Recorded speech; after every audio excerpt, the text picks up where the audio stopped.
जनता लालायित है कि हमारे विधायक जी गलती से कहीं दिख जाएं, हमें कोई योजना दिखा दें, कोई जो विकास कार्य किया हो वो दिखा दें। उनको तो जनता ने 2 बार मौका दिया, इतना अपार जन समर्थन दिया, लेकिन वो पूरी तरह फेल साबित। ऐच्छिक निधि से उन्होंने कितनी अच्छी सड़कें बनाई वो दिखाएं। ऐच्छिक निधि में उन्होंने किस क्षेत्र का क्या विकास किया है। इसके अतिरिक्त भी वो जनता की छोटी छोटी समस्याओं को लेकर कब कहाँ गए, जनता को उन्होंने कौन सा मदद पहुंचाया, ये दिखाएं। रखा गया है सम्मेलन को क्या माना जाए, चुनावी बिगुल या कार्यकर्ताओं को बुला के टिप्स देना? देखिए, चुनावी बिगुल तो हैं ही। अब तो आप जान रहे हैं कि चुनाव में 2 महीने से कम का वक्त रह गया। आज हम लोग 11 सितंबर हो गया ना, 11 सितंबर को खड़े हैं और 10 नवंबर तक विधानसभा बन जानी है। तो इसी 2 महीने के अंदर लगभग 59 दिन है जिसमें पूरी विधानसभा का चुनाव और गठन हो जाना है। तो अब समय बहुत कम रह गया है। एनडीए का ये बहुत बड़ा सम्मेलन है, अपार जन समर्थन मिल रहा है एनडीए को, और प्रधानमंत्री माननीय नरेंद्र मोदी जी और बिहार के मुख्यमंत्री माननीय नीतीश कुमार जी के नेतृत्व में एनडीए गठबंधन मजबूती से खड़ा है और जनता का अपार समर्थन मिल रहा है। और इस बार बिहार विधानसभा की 243 में से कम 225 सीटें हम जीतकर अपार बहुमत से सरकार बनाएंगे और बिहार के विकास को एक नई गति मिलेगी। ये भी कह रहा है कि हम भी मजबूती के साथ खड़े हैं बिहार में। बिल्कुल, अगर पहले ही कह देंगे तो वो चुनाव में कौन जाएगा उनको देखने और वोट देने, और उनके जो 2-4% समर्थक हैं वो तो अभी से नाराज हो जाएंगे। तो जिस पार्टी की सारी सीटें जमानत जब्त होती है वो भी कहती है कि मैं जीत ही रहा हूँ, तो यूपीए को करना भी चाहिए। अब पहले ही वो निराश हो जाएंगे। उनके जो माननीय राहुल गांधी हैं, जो राष्ट्रीय नेता, वो 50-60 चुनाव हार चुके हैं। हर चुनाव में वो कहते हैं कि हम इस बार जीतने वाले हैं, तो उनका दावा वैसा ही है जैसे पिछले 60 चुनाव में रहा।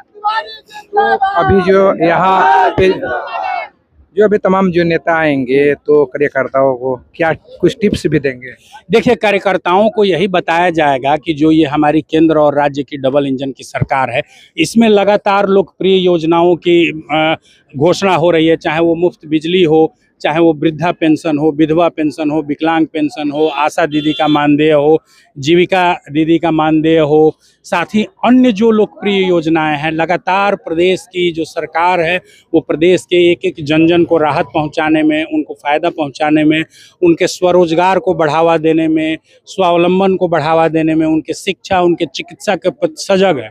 और जब इस बार जनता अपार बहुमत से सरकार चुनकर भेजेगी तो ये विकासकारी योजनाएं हैं, इसका और तेजी से चालू होंगी योजनाएं और लोगों को इसका सीधा लाभ मिलेगा। बुरहानपुर विधानसभा में आज के सम्मेलन से प्रभाव पड़ने वाला है? बिल्कुल प्रभाव पड़ेगा। आप देखिए, जो ये अपार जनसमूह है, ये जनसमूह को देखकर आप अंदाजा लगा सकते हैं कि इस विधानसभा में एनडीए कितना मजबूत है और कितना मजबूती से खड़ा है। 2 टर्म से बुरहानपुर विधानसभा सीट को देखा जाए तो आप लोग डिटेन नहीं कर पा रहे, क्या 2025 के चुनाव में डिटेन कर पाइएगा? बिल्कुल रिटेन ही नहीं करेंगे। जो हमारा विक्ट्री मार्जिन है वो 50,000 से ज्यादा रहेगा।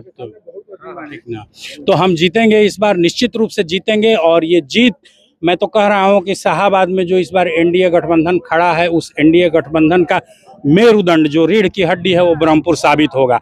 यहीं से शाहाबाद की जीत की इबारत लिखी जाएगी और शाहाबाद की सभी सीट जीतकर एनडीए गठबंधन। 2 टर्म से यहाँ बुरहानपुर विधानसभा में राजद के विधायक शंभू यादव, उनका दावा है कि हम करोड़ों का विकास किए बुरहानपुर विधानसभा। दावा दिखाए ना भाई, जनता उनका इंतजार कर रही है।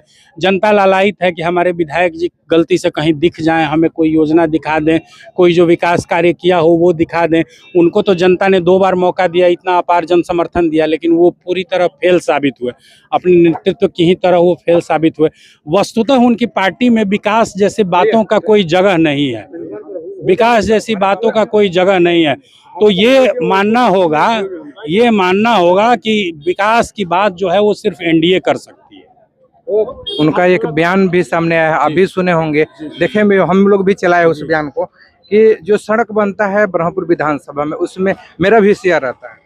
क्या शेयर रहता है उनका? क्या शेयर रहता है? वो उनका जो ऐच्छिक निधि है उसी से तो वो कर सकते हैं। ऐच्छिक निधि से उन्होंने कितनी अच्छी सड़कें बनाई वो दिखाएं। ऐच्छिक निधि में उन्होंने किस क्षेत्र का क्या विकास किया है।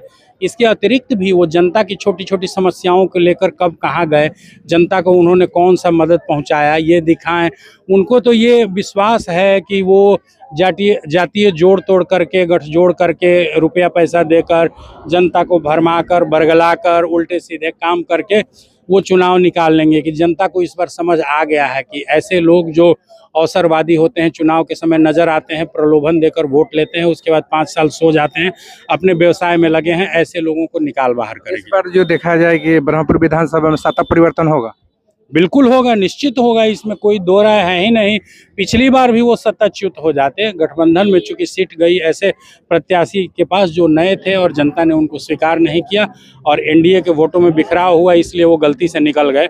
लेकिन वो काठ की हांडी बार बार आंच पर चढ़ती नहीं है, तो इस बार वो काठ की हांडी चढ़ने वाली नहीं। आप ही के दल में बहुत सारे प्रत्याशी जो है वो अपना दावा पेश कर रहे हैं ब्रह्मपुर विधानसभा में। ये देखिए, जितने ज्यादा प्रत्याशी मतलब कि विधानसभा में कार्यकर्ता उतने ज्यादा मजबूत हैं। पार्लियामेंट्री बोर्ड में बहुत ही सक्षम और सुलझे हुए नेतृत्व के लोग हैं।